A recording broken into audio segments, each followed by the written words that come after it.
Hey guys, welcome to M2 Story. This is Ray. In the past few days, people have been discussing this unusual case involving a woman named May Lee Haskell. She's from LA, a mom of 3, and on November 7th, they find what seems to be her body in a dumpster. Her husband, Samuel Haskell IV, gets nabbed right away. However, there's more to the story. May's parents, Gaoshan Li and Yanshang Wang, living with them, mysteriously disappeared before this incident. Prosecutors even suggest there's evidence indicating they might have been killed too. What adds to the intrigue of this case is the background of the prime suspect, Samuel, who comes from an extraordinary lineage, the son of a Hollywood elite and a star. On November 13th, prosecutors charged Samuel with 3 counts of murder based on the latest evidence. The judge denied Samuel's bail request, but agreed to his lawyer's request to postpone the arraignment, now set for December 8th.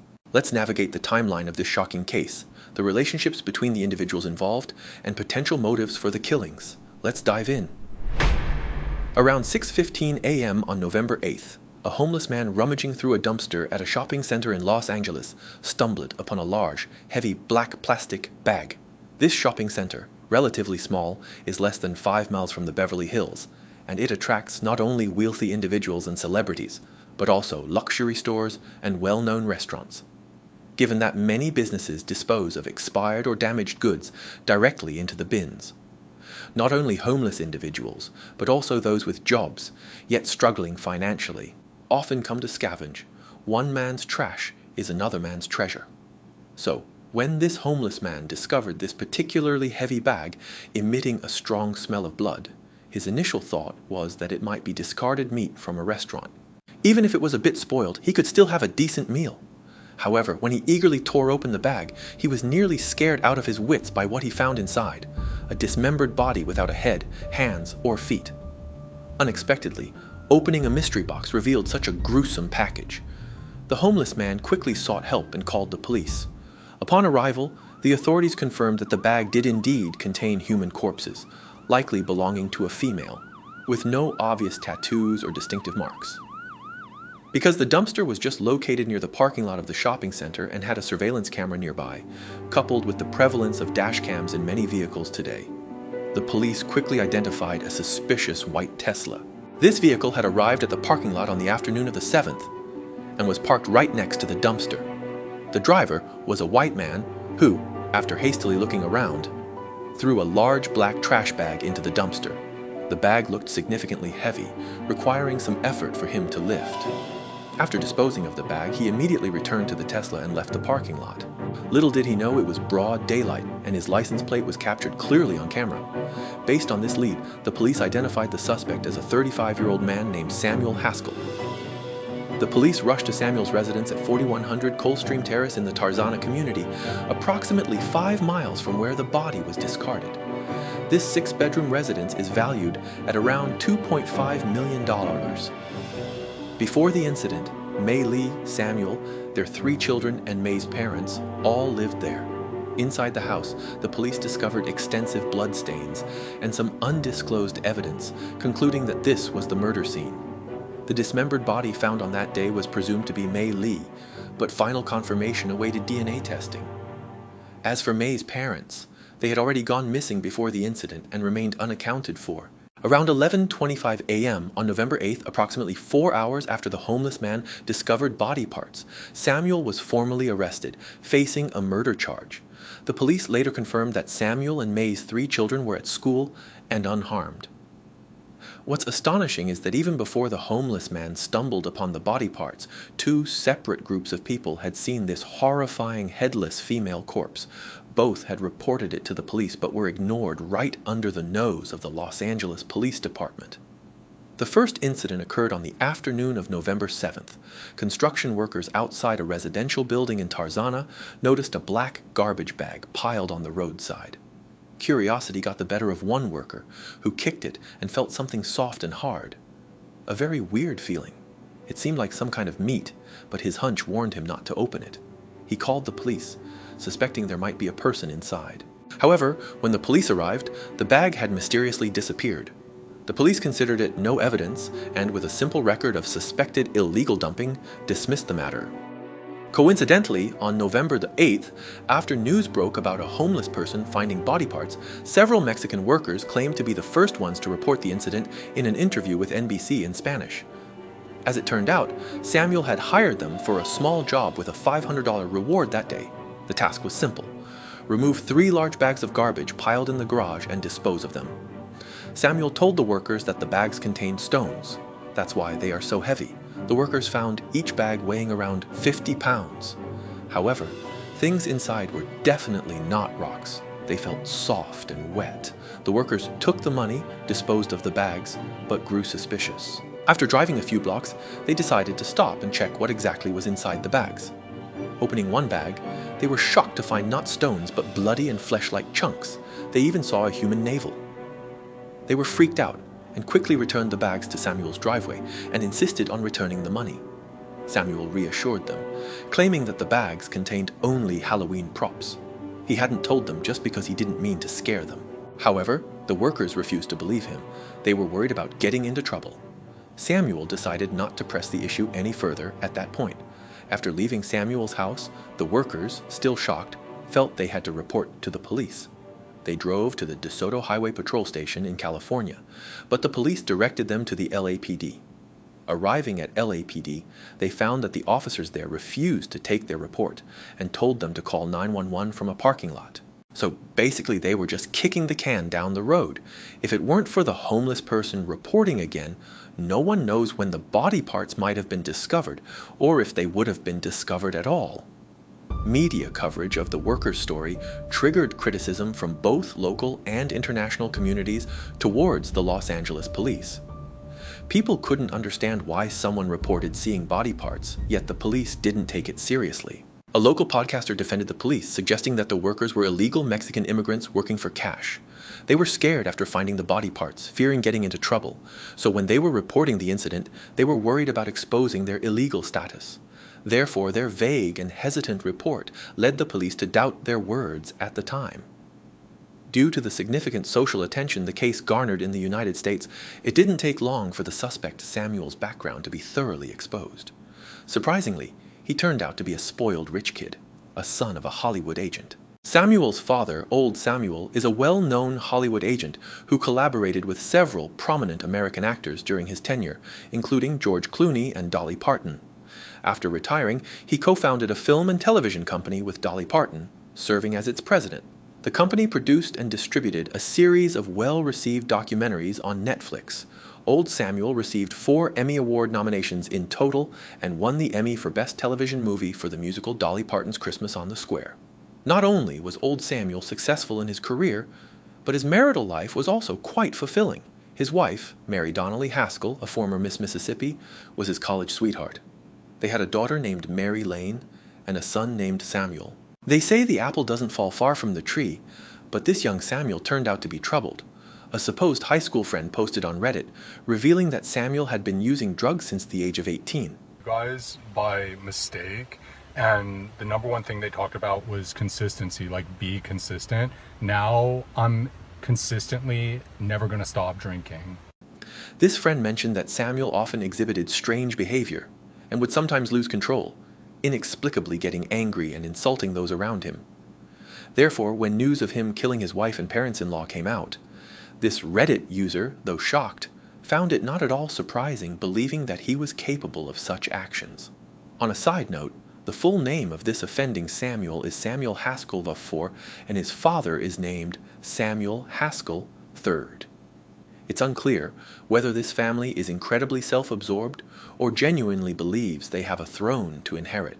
Samuel Haskell III published a memoir in 2009, portraying himself as honest, upright, loyal, and fair in the industry. However, during his tenure as the CEO of the Miss America organization from 2014 to 2015, he was found to have mocked a contestant's weight and ridiculed another contestant's romantic history in private emails, leading to criticism and subsequent resignation.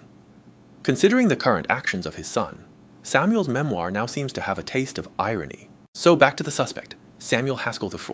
He has a long history of misconduct. In December 2008, he was arrested and charged with 2 counts of assault with deadly weapons, and in 2010, he was sentenced to 3 years of probation. During this probation period, he married a woman named Mei Li from China, and they quickly had their first child, followed by 3 more sons in the subsequent years. Samuel likes to label himself as rich kid on social media. However, insiders reveal that Samuel doesn't really have any income and mainly relies on his family's wealth. When Samuel posts pictures of his wife on social media, he also tags her as a Chinese rich kid. According to a neighbor, the Mays family moved here in 2020 due to the similar ages of their kids. They became friends naturally. They used to let their kids attend online classes and play together during the pandemic lockdown. She mentioned that May's parents lived with their daughter and son-in-law. Both elderly individuals were very friendly, especially May's mother, despite suffering a stroke before the pandemic, making movement difficult. She would often sit in front of the yard, always smiling and greeting everyone, despite not speaking English.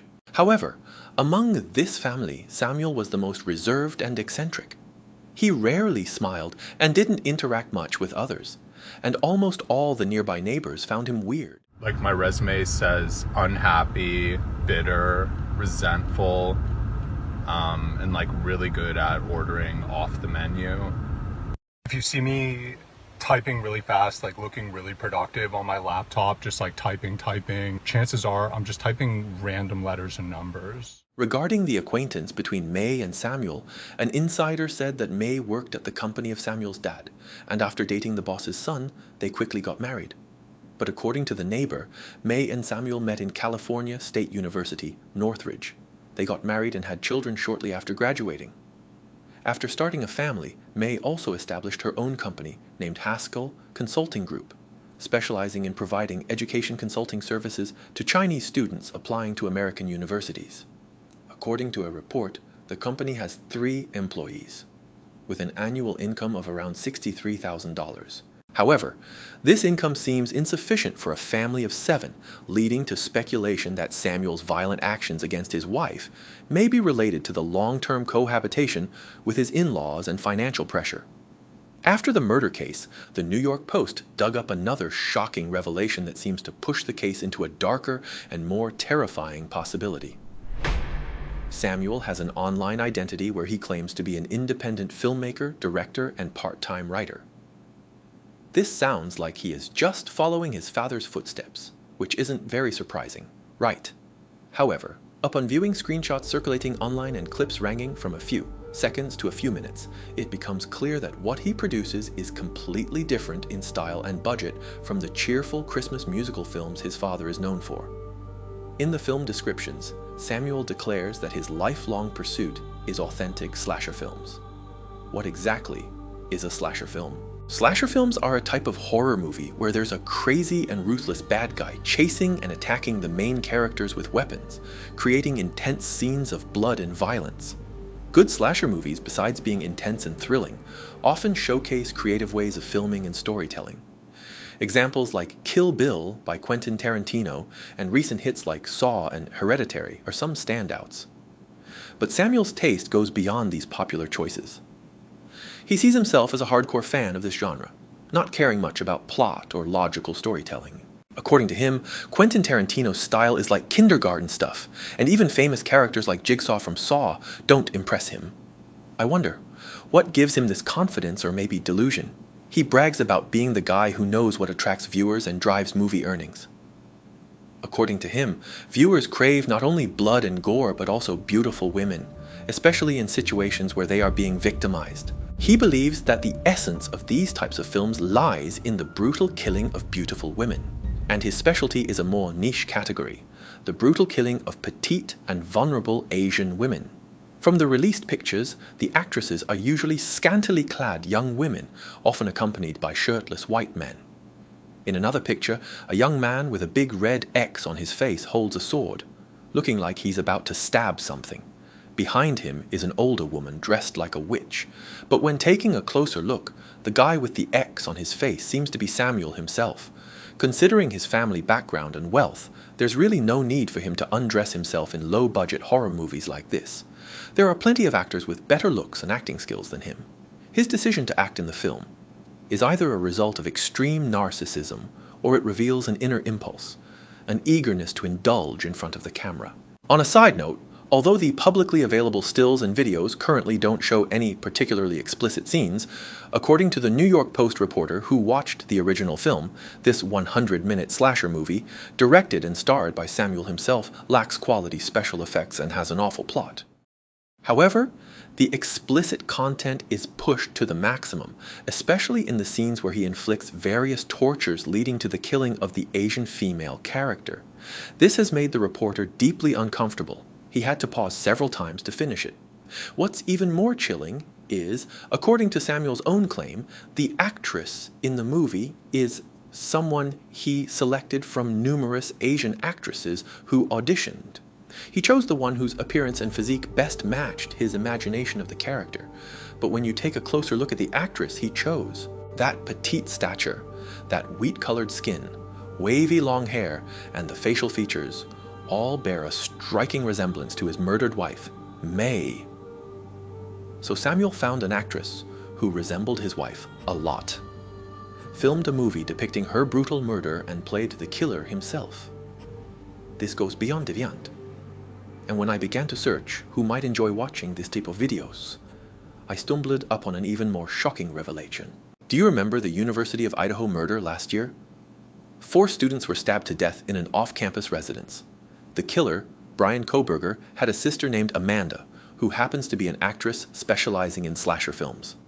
She starred in a slasher film 2 days back, where characters are brutally stabbed, slashed, and hacked to death with knives and hatchets. And it bears eerie similarities to the knife attacks in Idaho that left 4 young college friends stabbed to death in their beds, crimes of which Brian now stands accused. Therefore, it's hard not to suspect that he wasn't just a devoted fan of his sister, but also drew inspiration for his murders from her films. While everyone has different tastes in movie genres, and enjoying violent and bloody films doesn't necessarily indicate psychological issues, the probability of having 2 such disturbing killers in such a niche film community within less than a year is undeniably worrisome. Returning to the current case with limited information provided by the authorities, all these speculations are just guesses for now. The latest update indicates that although the bodies of May's parents have not been found, Samuel faces 3 counts of murder, diminishing any hope of their survival. In conclusion, the extensive online discussions on this case predominantly revolve around the tensions arising from cross-cultural marriages and living with in-laws. In my opinion, no matter what race, there are both good and bad individuals. When 2 people are together, shared values and lifestyles are crucial. In this case, the wife appears ambitious and driven, while the husband indulges in unrealistic fantasies, veering towards self-obsession. With such a stark contrast in their lives, even with 3 children as a bond, the likelihood of them continuing together is nearly 0. Chinese parents likely hope for a son-in-law who can support the family and is a strong and upright individual, rather than someone who appears dispirited, immersed in creating slasher movies at home. Conflicts in their daily lives might not be solely attributed to cultural difference. In such an incompatible family life, let alone parents who cannot speak the same language and live together day and night, minor things could ignite a powder keg. In marriage, especially in cross-cultural marriage, character and values should outweigh background and economic status, and women should learn to have 0 tolerance for any form of violence, particularly domestic violence. We will closely monitor the developments in this case and provide timely updates. If you enjoyed this video, please subscribe and like. Hope to see you soon. Bye!